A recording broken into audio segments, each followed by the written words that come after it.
Hi guys, this is Janvi here, your history educator on Study Room. And as far as I remember, we were studying chapter 4th, which is Forest Society and Colonialism. And we completed our chapter in the last video.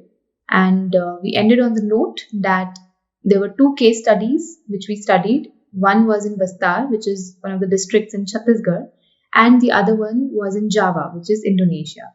So we actually saw that how the tribal communities in both the areas they fought against the colonial world. So this is where we ended. So as far we can see that we have completed Forest Society, which was about deforestation and the rising of commercial forestry, and then we saw colonialism in with the help of two case studies.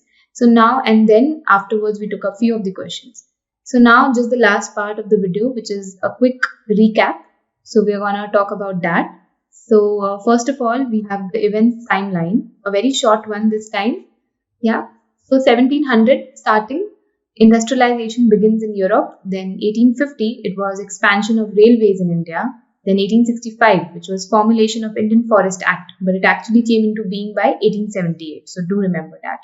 Okay, so it actually came into being by 1840. Sorry. Yeah.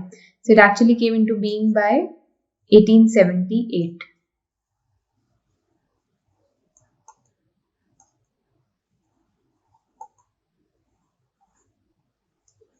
Then 1890s, these Saminists, they protest against the Dutch foresters, that was in Java. And finally, in 1910, rebellion in Bastar, which was led by the Gunda Dur. Okay, so that was in Bastar. Now, just to go pointwise, we have, first of all, there was disappearance of oak forest in England, which influenced the dependence of the Britishers on Indian forest for what? For the supply of timber. So very, very important that they wanted timber production just to build up the ships and expand the railway lines.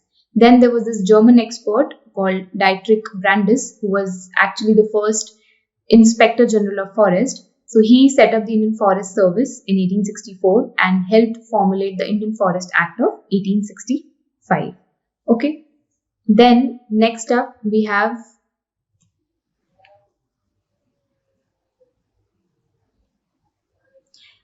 so this Indian Forest Act, which came into being into 1878, so that actually divided the forest into three categories: reserved, protected, and village forest. So the reserve forest, they were not for the villagers, while for the villagers, like if they wanted to collect the wood for fuel and all, so they have to go for protected and village forest. Actually, more so over, it was village forest. Even protected ones, they were not for them.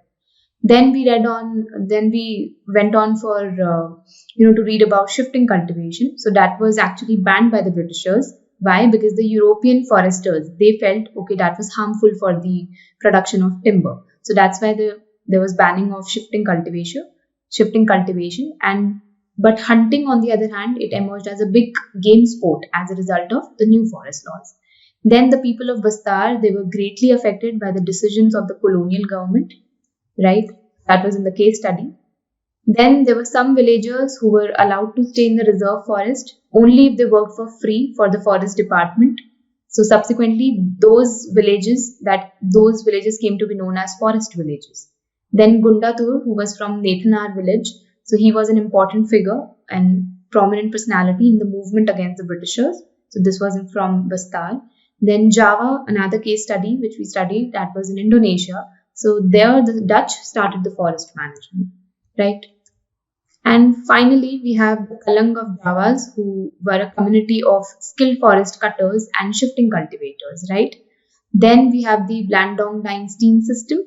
So there we studied that the Dutch first imposed the rents on land which were being cultivated in the forest. But afterwards, they exempted some villages from those rents only if they worked collectively to provide free labor, right? So that was the Blandong Dynasty system.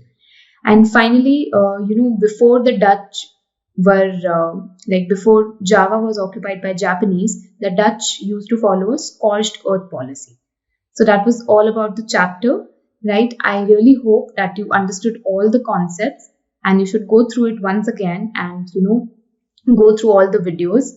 because that's going to help you in writing down your exam papers. So that's all for today. Then in the next video, we are going to look up the next chapter, which is chapter 5th, which is pastoralist of the modern time, like modern world. So there we are going to study about colonial and pastoral life, then nomadism, and etc. etc.